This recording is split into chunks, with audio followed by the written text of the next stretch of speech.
Pergunta 70. O que é feito da matéria e do princípio vital dos seres orgânicos quando estes morrem? Resposta: a matéria inerte se decompõe e vai formar novos organismos. O princípio vital volta para a massa de onde saiu.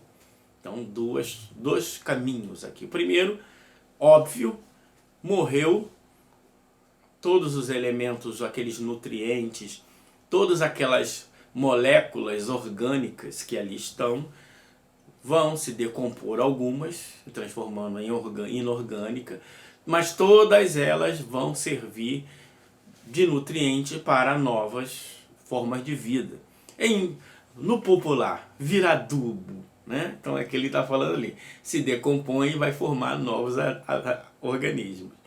E o princípio vital? O princípio vital, ele necessariamente necessita de um conjunto específico de elementos materiais para que ele possa atuar.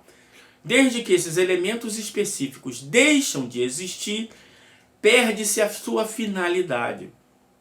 Perdendo a sua finalidade, ele continua, ele vai ficar o quê? Inerte, certo? Ele volta para a massa de onde ele saiu.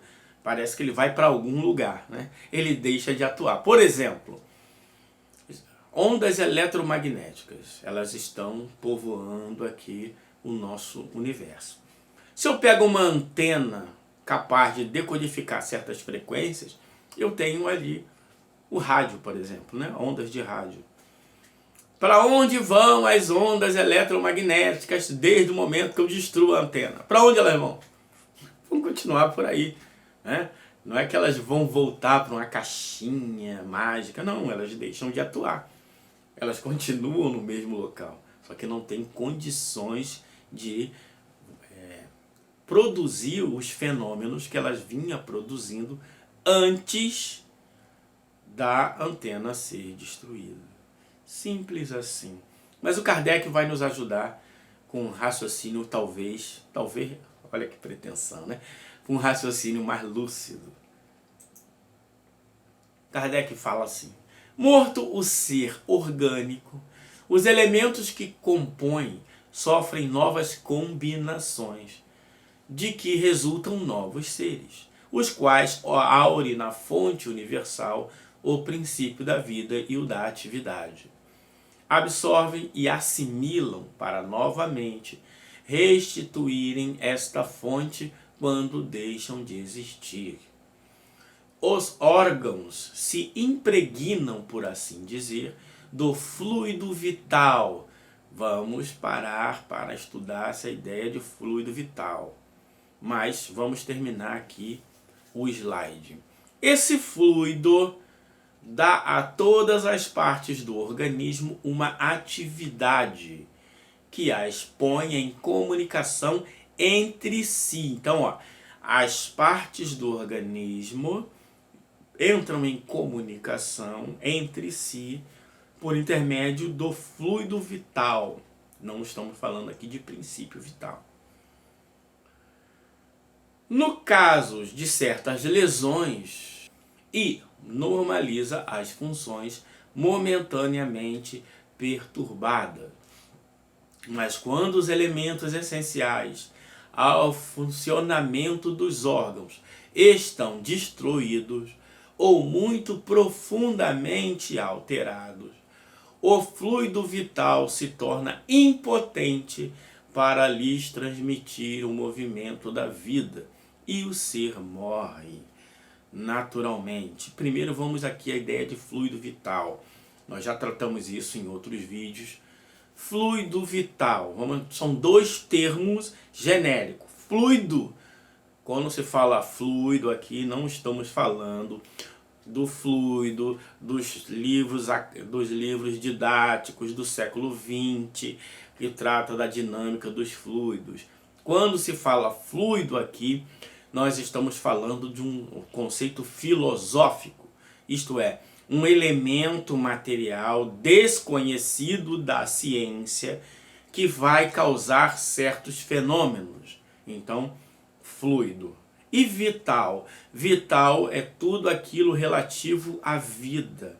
Dois termos genéricos juntos, formando um conceito, isto é, algo que flui, que existe, que é material, assim como o princípio vital é matéria, o fluido vital é matéria, que está associado aos elementos vivos, aos organismos vivos, às células vivas, aos tecidos vivos. Muito bem. Esse fluido, isso é, ele transmite a atividade e o movimento. Presta atenção nisso. Por que Kardec usava fluido? Porque fluido é algo que não está ainda catalogado pela ciência. Por exemplo, Kardec usava a ideia de fluido elétrico e fluido magnético. Por quê? Porque ainda não estava catalogado pela ciência a teoria eletromagnética, a teoria quântica de campos e tantas outras teorias que explicam pelo caminho da matéria esses conceitos que eram genéricos na época de Kardec, como por exemplo a ideia de que eletricidade é separada de magnetismo. Nós já sabemos que não. Então, o fluido vital, ele já pode, em alguma parte, presta atenção antes de sair fazendo fofoquinha, antes de dar show de afetação ou de ataque de paquito, porque eu estou tentando trazer analogias, coisas que os espíritos fazem, coisas que Kardec faz o tempo todo. Então, esse fluido vital, em alguma parte, já está catalogado pela ciência.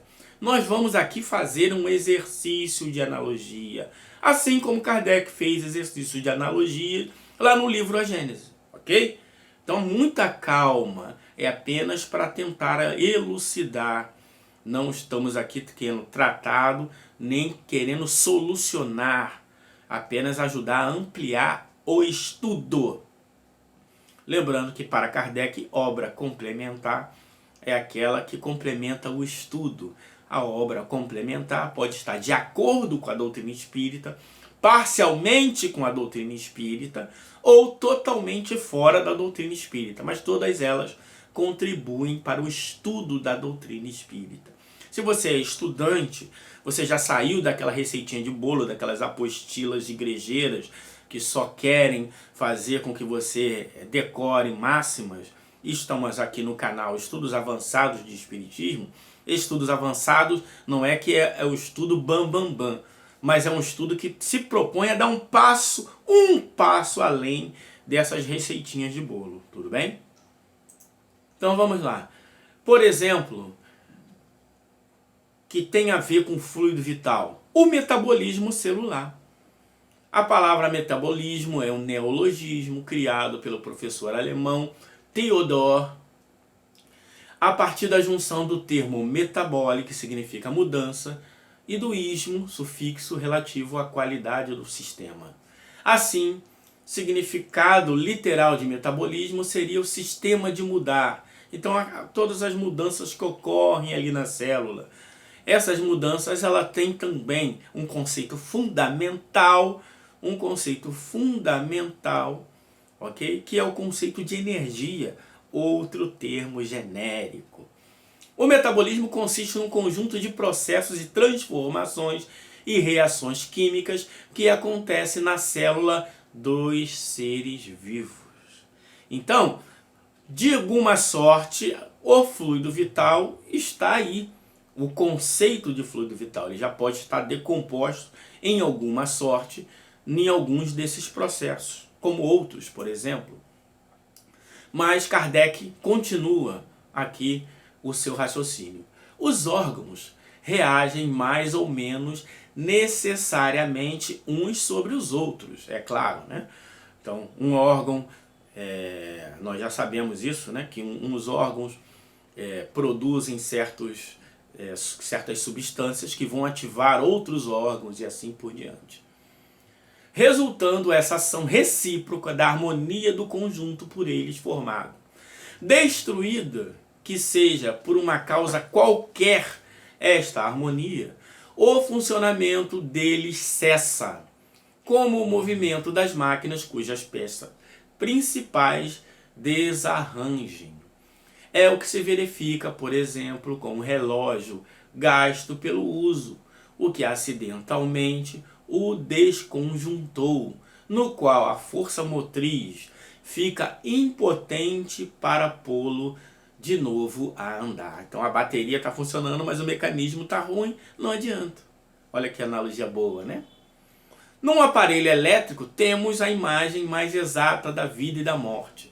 Esse aparelho, como todos os corpos da natureza, contém eletricidade em estado latente.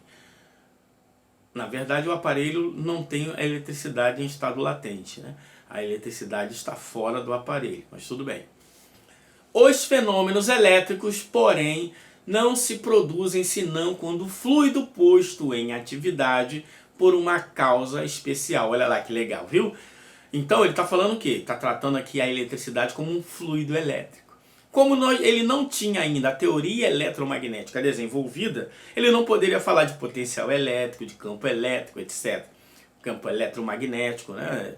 Então ele não conhecia essas coisas tão profundamente como nós conhecíamos. Então ele vai usar a palavra fluido. Fluido é sempre algo. Presta atenção, vou repetir. Em doutrina espírita, sempre que aparecer a palavra fluido, significa algo material, desconhecido ou não catalogado pela ciência, que produz certos fenômenos. Simples assim. Continua ele. Poder-se-ia então dizer que o aparelho está vivo. Lembra que nas perguntas anteriores que nós já trabalhamos essa ideia de vivo, vida factícia, que tem a ver com movimento, com atividade, ok? Mas não a vida orgânica. Mas está vivo no sentido bem amplo da palavra vida aí. Vindo a cessar a causa da atividade, cessa o fenômeno. O aparelho volta ao estado de inércia. Os corpos orgânicos seriam assim como pilhas ou aparelhos elétricos nos quais a atividade do fluido produz o fenômeno da vida. A cessação da atividade causa a morte. Muito cuidado, muita calma nessa hora. Quando ele usa ali a palavra pilha, nós temos que agora desenganar um certo conceito que campeia o movimento espírita, de que o ser, quando encarna, ele ganha uma cota de fluido vital, por exemplo, uma cota de fluido vital para viver 80 anos. E aí, ou ele desgasta essa cota e vive menos, ou se o fluido acaba. Olha, preste atenção no equívoco conceitual da palavra. Uma cota, como se fosse uma carga de bateria. Mas Kardec usou a palavra pilha ali. Ele usou a pilha no sentido de que existe algo, uma força motriz, né? Tem até conceito bem arcaico de pilha, força eletromotriz ali, movendo aquele objeto. Agora, não é pilha no sentido de que você tem uma carga como se fosse uma bateria de celular que você tem ali. A bateria dura 12 horas. Então, se você usar direitinho ou botar no modo de economia, ela vai durar mais de 12. Se você gastar, botar num aproveitamento máximo de todos os componentes, ela vai durar menos que 12 horas. Não é isso, ok? Por exemplo, para ficar bem claro, imagina que você tem uma cota de fluido vital. Então, o fluido vital vai te deixar vivo por 80 anos, tá bom? Para de comer. Para de comer e de beber durante um mês. Você vai durar 80 anos? Não. Por quê? Porque o seu organismo vai carecer de energia. Mas o fluido vital não te deixa vivo? Não. Tem que entender conceitualmente o que é fluido vital e princípio vital. Ok? Então, primeira coisa, ninguém nasce com carga de fluido vital nenhuma. Você nasce com uma predisposição orgânica para gerar e manter essa atividade celular e dos órgãos, ok? essa capacidade pode ser maior em uns, menor em outras, que Kardec vai tratar isso um pouquinho mais para frente, mas não é que você ganhou uma carga extra. O seu organismo é propenso ou a acumular essa, ou a, por exemplo, o que diferencia uma pessoa, imagina dois gêmeos, não, duas pessoas, mesma idade, mesmo peso, mesma condição física, etc. E aí elas se alimentam da mesma forma, e alimentam as mesmas quantidades de caloria. Olha a palavra aí, caloria. Pessoal, não, calórico não existe mais. Caloria vem de calórico, ok? Mas elas se alimentam com as mesmas quantidades de energia, vamos usar um termo do sistema internacional, em joules. Calorias, as mesmas. Um engorda mais do que outro. Eles vão manter as mesmas atividades físicas. Estão ingerindo a mesma quantidade de alimentos, fazendo a mesma carga de exercício, mas um engorda mais do que o outro. Por quê? Porque um organismo é mais eficiente em absorver esses nutrientes, transformar em energia. Essa energia, se você consegue acumular uma quantidade além do que é necessária, o organismo, que é uma máquina que prevê você guardar o excesso de energia, ele vai transformar essa energia em gordura. Um termo bem genérico aqui, tá? Quem quiser o processo todinho da formação dos lipídios, procura um biólogo, entra num canal de biologia que eles vão explicar tudinho isso. Então, por quê? Eles comeram a mesma quantidade de energia, de alimento, fizeram a mesma quantidade de exercício. Por que um engordou, outro não? Porque um organismo é mais eficiente. Então, a mesma coisa em relação à atividade.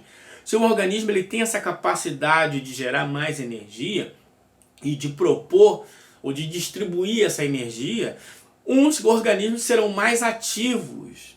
Mas não que ele está inundado de fluido vital. Cuidado com essas questões de tia teteia, de apostila, beabá. Aqui uma outra analogia. Hoje nós estamos cheios de analogia, né? Olha lá. Energia livre de Gibbs. O que é energia livre de Gibbs? É uma energia, imagina o seguinte, vamos pegar aqui só a célula, analogia, pelo amor de Deus, da célula. A célula, ela tem, tudo no universo tende a desordem. A célula também tende a desordem. Ela absorve uma quantidade de energia pelos processos, aí vai lá na biologia que você vai ver. Esse processo absorveu uma energia. Uma parte dessa energia, que está a parte do menos ali, é para fazer o quê? Tentar manter a ordem, ok? Manter a ordem, a sua ordem interior, e distribuir também para da célula para os tecidos, etc. O balanço entre a energia total ali e essa que é gasta chama-se energia livre de Gibbs. Seria, por exemplo, como analogia, essa energia que sobra. Essa energia que sobra que vai ficar abundante mais em uns do que em outros. Em uns sobram mais do que outros. Depende do organismo, depende das condições, etc.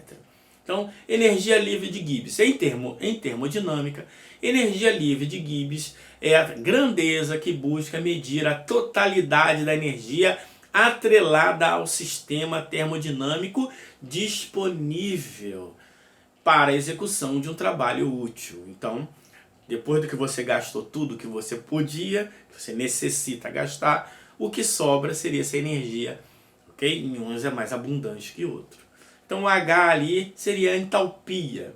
A entalpia, por vezes definida como entalpia absoluta, é uma grandeza física definida no âmbito da termodinâmica clássica, de forma que esta meça a máxima energia de um sistema termodinâmico, teoricamente passivo de ser removida em forma de calor.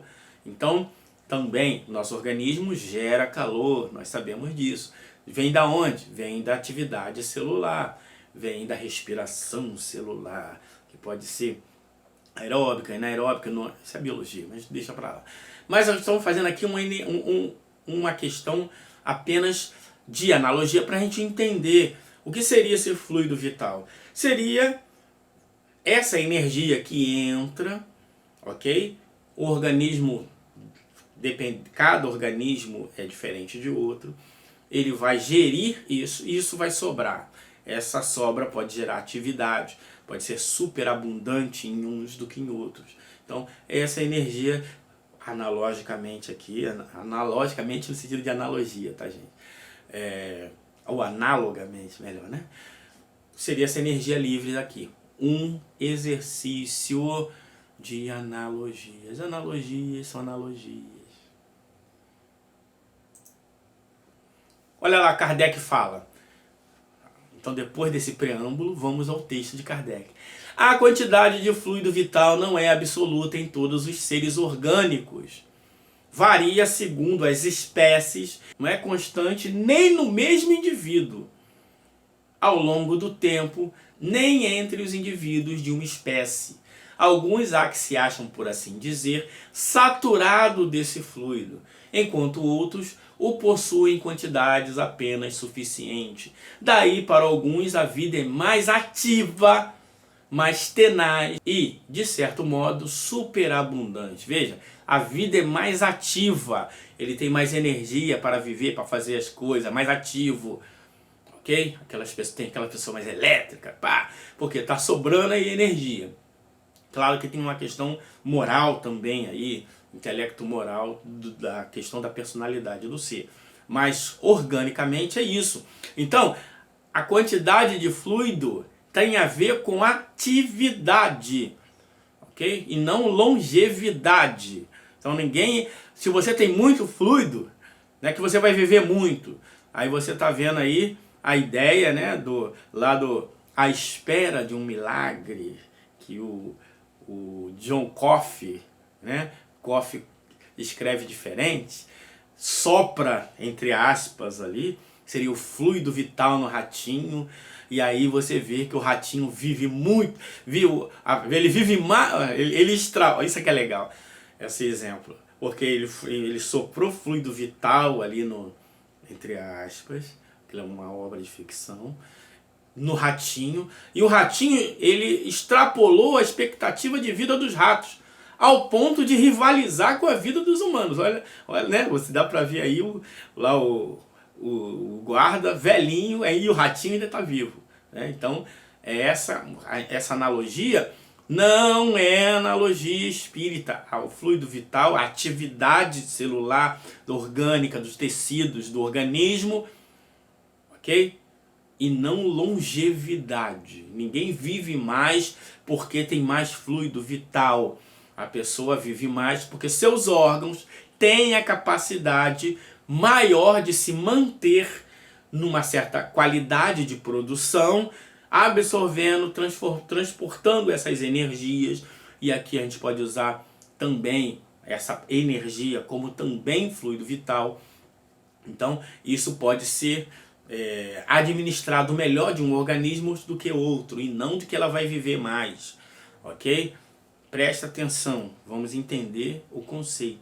Kardec fala, a quantidade de fluido vital se esgota, claro, pode tornar-se insuficiente para a conservação da vida, se não for renovada pela absorção e assimilação das substâncias que a contém. Parar nesse parágrafo aqui que é muito bom. Tem a ver, concorda com a nossa analogia. Vamos fazer aqui a analogia das energias do corpo, da respiração, da atividade celular. Olha lá. Por exemplo, uma célula viva, ela é viva por quê? Porque ela tem energia para manter sua atividade celular. Desde o momento em que ela não receba mais desses nutrientes, capaz de fazer essa respiração, aquela célula vai morrer, ok? É o que ele está falando ali, ó. Esse fluido vital, o que está gerando a vida, pode se esgotar, pode se tornar insuficiente. Alguém que tem uma alimentação muito pobre, o corpo vai definhando, uma hora ele morre, ok? Então, explica perfeitamente, do meu ponto de vista. No outro parágrafo, que é uma questão mais importante ainda, que a gente vai trabalhar mais na frente. O fluido vital se transmite de um indivíduo a outro. Aquele que o tiver em maior porção pode dá-lo aos que tenha de menos, e em certos casos prolongar a vida a extinguir-se. Muito cuidado aqui, ok? Então vamos lá de novo. O que é esse fluido vital que ele está falando de doar aí? Pode ter dentro do espectro do conceito genérico de fluido vital algo que atua para além do corpo, por exemplo, no perispírito, que influencia no corpo. E tem a parte que está, vamos dizer, aquém, que é a do organismo. Por exemplo, doação de sangue, por exemplo, alimentação.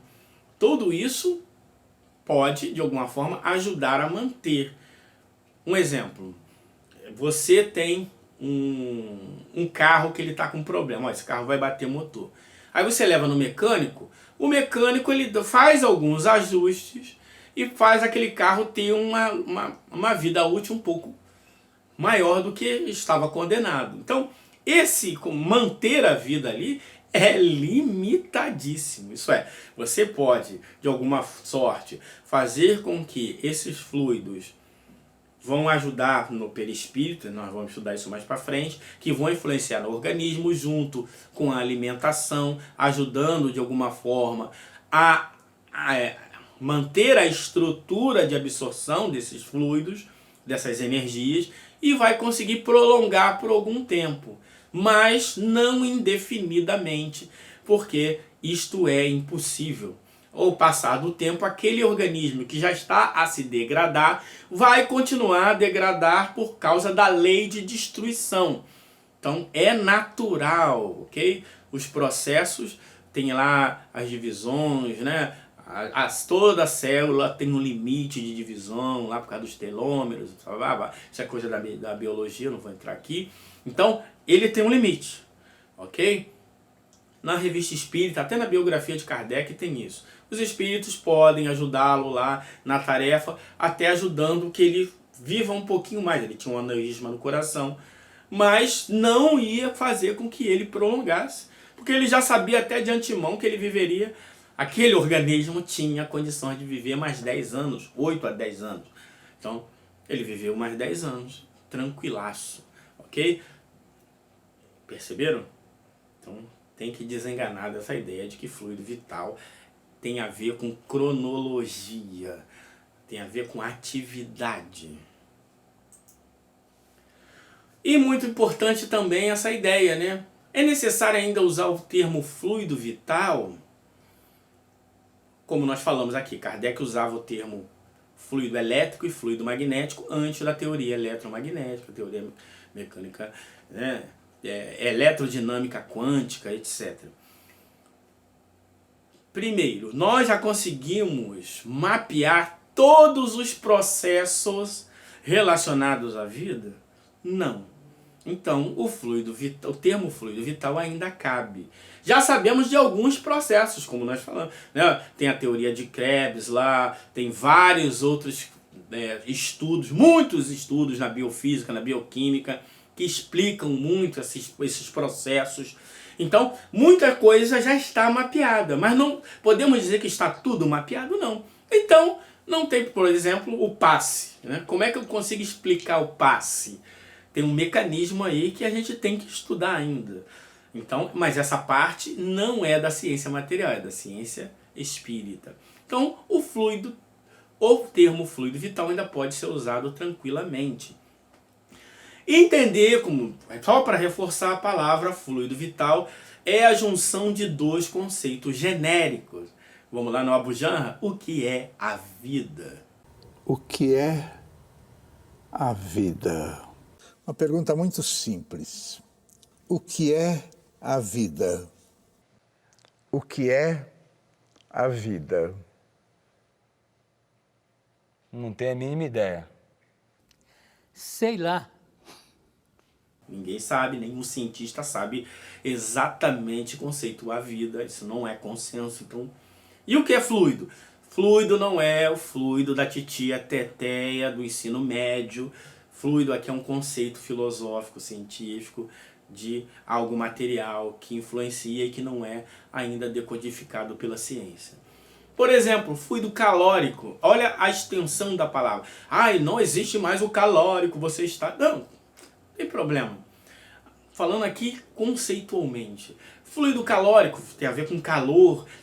Não sabiam como era o processo das trocas de calor. Hoje nós sabemos. Mas o termo caloria, o termo calor, ele continua. Por exemplo, mas calor é energia térmica em trânsito. Esse aí, novamente, é a definição da titia teteia do ensino fundamental e médio. O que é calor? Calor pode ser um termo genérico. Tudo aquilo que influencia termodinamicamente em um sistema. Por exemplo, a variação o mesmo sistema fechado, a variação do campo eletromagnético pode alterar a entropia do sistema. Podemos chamar isso de calor. E várias outras questões que a gente pode usar como calor dentro daquele processo. Então, a palavra fluido calórico é um termo genérico. Assim como a palavra fluido vital. Fluido magnético, né? Nós já sabemos, campo eletromagnético, não existe mais campo elétrico, né? Um não é separado do outro, mas já foi usado. Então, fluido elétrico, fluido vital, são termos genéricos que podem ser usados em determinados contextos. Então, isso é muito importante.